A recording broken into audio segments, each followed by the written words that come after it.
Ya Latif, Ya Latif, Ya Latif, Ya Latif, Ya Latif, Ya Latif, Ya Latif, Ya Latif, Ya Latif, Ya Latif, Ya Latif.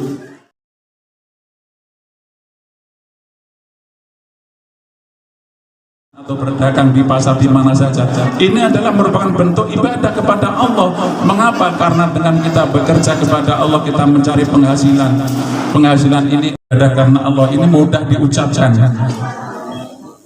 artinya apapun yang kita kerjakan yang terlihat ini belum tentu karena Allah, belum tentu ikhlas karena lillahi ta'ala, belum tentu karena iman. Bisa saja ibadah yang kita kerjakan, sedekah yang kita kerjakan ini masih karena ada keinginan-keinginan yang lain. Ini kita maklumi, ini perlu kita toleransi. Mengapa? Karena kita semuanya belajar untuk meningkatkan keimanan dan ketakwaan kita kepada Allah Subhanahu wa Ta'ala. Oleh karena itu lambat laun keimanan ketakwaan kita ini akan meningkat. Jangan ditinggalkan kita untuk duduk-duduk di majelis.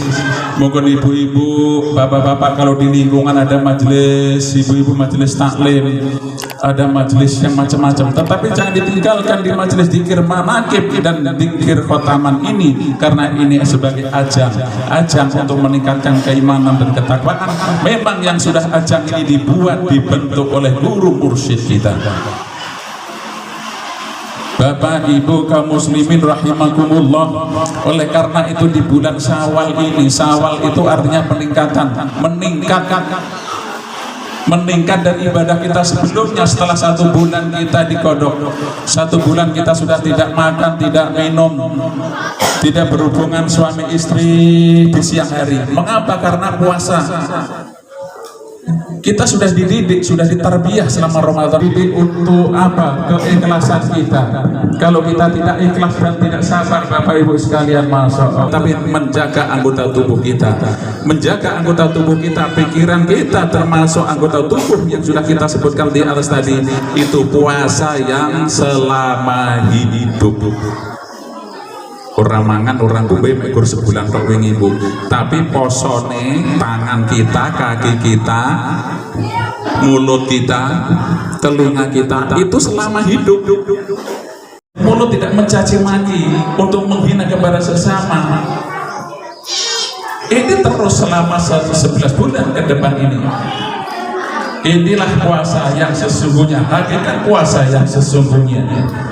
Oleh karena itu di bulan Ramadan ini yang sudah kita lewati, kita bagaimana hasilnya kita praktekkan untuk bulan-bulan yang ke depan ini, bulan berikutnya ini.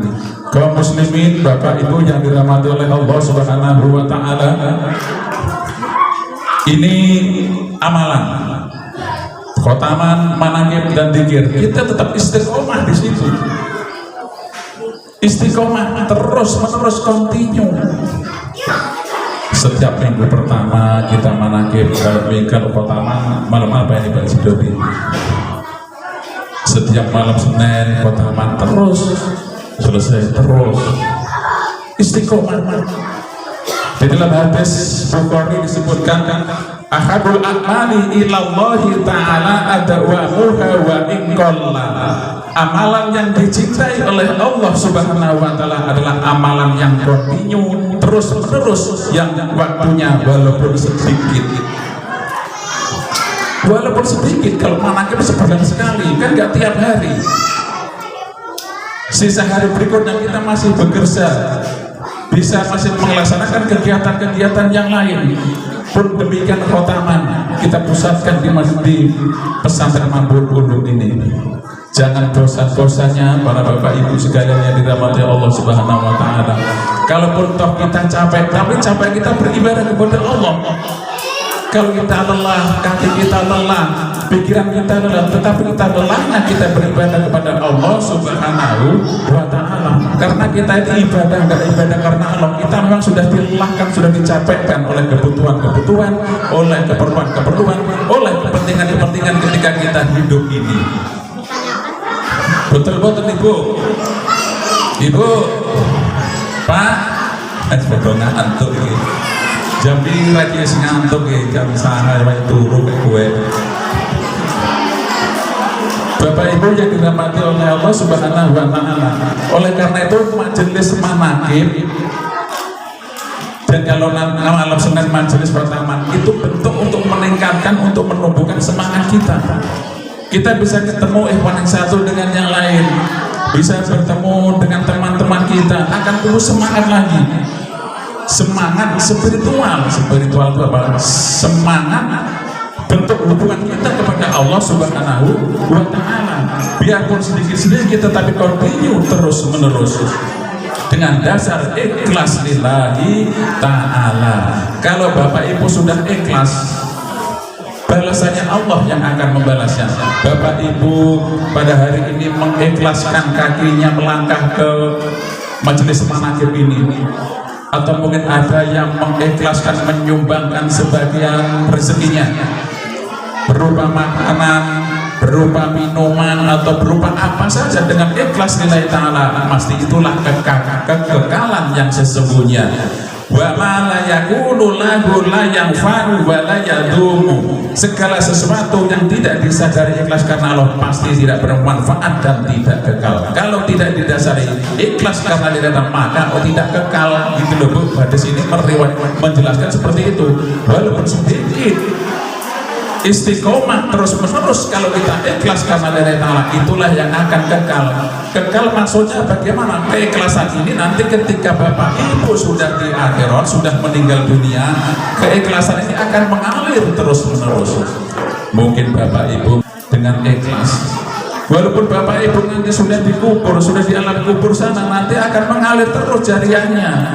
Masjidnya dipakai untuk jamaah, untuk anak cucu kita, makanan yang dimakan untuk jamaah, ini semua karena ikhlas. Ketika Bapak Ibu nanti sudah dikubur, sudah di alam sana, keikhlasan inilah yang akan mengalir terus menerus sepanjang hayat. Siapa yang mempergunakan ketika hidup di dunia ini, maka Ibu di alam akhirat sana akan menikmatinya. Bagaimana ibu-ibu semuanya yang dirahmati oleh Allah? Bagaimana Bapak? Semangat, semangat, semangat. Oleh karena itu ada doa dari Rasulullah SAW, doa yang selalu dipanjatkan oleh Rasulullah. Ya muqallibul qalbi, tsabbit qalbi ala dinik. Wahai zat yang maha membolak-balikkan hati, teguhkanlah hati kami. Ini untuk meneguhkan hati kita ini sudah ada alatnya Bapak Ibu sekalian. Kita sudah diberikan alat untuk meneguhkan hati kita. Dengan apa kuatnya hati kita? Dengan kalimat zikir yang sudah ditanamkan ke dalam hati. Kalau kuatnya bangunan cor, bangunan masjid, itu ada alatnya untuk memperkuat. Ketika mau mengecor tiang, maka dalamnya dikasih besi yang kuat, yang ukurannya yang sesuai. Pondasi bangunan agar kuat, maka dalamnya juga dikasih besi. Kita ini ingin ikhlas dan ingin kuat hati kita, maka hati kita perlu diberi pondasi. Pondasinya apa? Kalimat zikir yang sudah dimasukkan ke dalam hati Bapak Ibu sekalian melalui bimbingan talqin. Talqin itu membelajarkan, memasukkan atau mentransfer kalimat tauhid, kalimat la ilaha illallah ke dalam hati. Siapa yang memasukkan, siapa yang mentalkinkan kalimat tauhid itu, yaitu ahlu talqin, ahli talqin. Siapa? Yaitulah guru mursyid kita. Siapa guru mursyid kita? Beliau Syekh Muhammad Abdul Ghaus Syafillah Maslul radhiyallahu anhu. Bapak Ibu yang dirahmati oleh Allah, ini sudah ikut bimbingan talqin semua Pak Belum? Sudah ya? Alhamdulillah. Itulah alat kesemuanya. Ketika ibu bekerja di ladang atau ibu mau di rumah saja, itu terus. Itu yang akan memperkuat di hati para bapak ibu semuanya. Itulah yang akan memperkokoh keimanan dan ketakwaan yang ada di dalam hati para bapak ibu semuanya. Ketika kita mendapatkan rezeki yang banyak, maka kita terpikir dan ingat kepada Allah. Karena rasa bentuk syukurnya, rasa terima kasihnya, maka selalu ingin mempraktekkan, ingin mengaktualisasikan. Kalau rezekinya banyak, diambilkan untuk sedekah. Kalau Bapak Ibu diberi kesehatan karena keimanan, ketakwaan melalui zikir yang sudah ditanamkan ini, maka kakinya selalu ingin terus melakukan di mana, gimana kita utaman melakukan di mana, selalu ingin terus.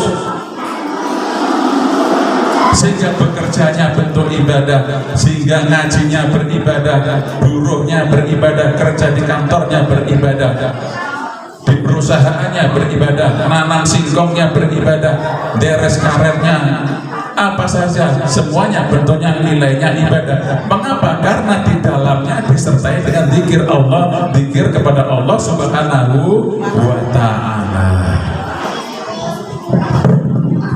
Bapak Ibu yang dirahmati oleh Allah Subhanahu wa Ta'ala, ini perlu peningkatan. Jadi kalau untuk meningkatkan, ya kita sudah ada alatnya semua. Kurang apa lagi kita ini? Makin lama makin berkembang. Mambarul Ulum ini masjidnya sudah berjalan, semakin baik. Oleh karena itu ibu-ibu kalau mau berangkat manakib itu, mau melangkah kaki, bisa mengajak yang suaminya, ngajak istrinya, anak-anaknya, diajak semua. Waduh ngantuk Pak, ngantuk, mau tidur di tempat manakib nggak apa-apa. Gitu. Di rumah tidur, di rumah ngantuk, di rumah capek.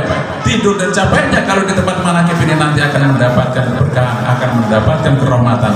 Nanti lama-lama ngantuknya akan terbimbing, nanti kecapekannya di manakib akan mendapatkan bimbingan di majelis manakib ini. Bapak Ibu sekalian yang dirahmati oleh Allah Subhanahu wa Ta'ala, oleh karena itu inilah salah satu bentuk bimbingan kita. Kalau di surat Al-Fatihah, ihdinas siratal mustaqim, tunjukkanlah kami ke jalan yang lurus. Jalan yang lurus itu di mana? Jalan yang lurus secara maknawi, jalan yang lurus secara fisik itu jalan tol, itu lurus banget. Tetapi walaupun ibu ada jalan tol baru, ibu perlu membimbing untuk melewati jalan tol itu. Siapa tentunya? Tentunya orang yang sudah pernah melewati jalan tol lebih dulu. Kalau kita bertanya kepada orang yang pertama, ya, yang sudah lewat di jalan tol, kita tinggal tanya, jalan tolnya berapa kilo Pak? Oh di sana sekian kilo. Kita akan tahu. Itu jalan yang lurus. Siratal ladzina an'amta 'alaihim ghairil maghdubi 'alaihim waladdallin. Amin. Yaitu jalan orang-orang yang telah Kau beri nikmat, bukan jalan orang-orang yang telah Kau sesatkan. Jadi jalan lurus itu jalannya orang-orang yang sudah diberi nikmat. Siapa itu jalan itu? Siapa? Jalan maknawi, jalan hakikat. Jalan itu siapa? Ya thariqah itu di jalan.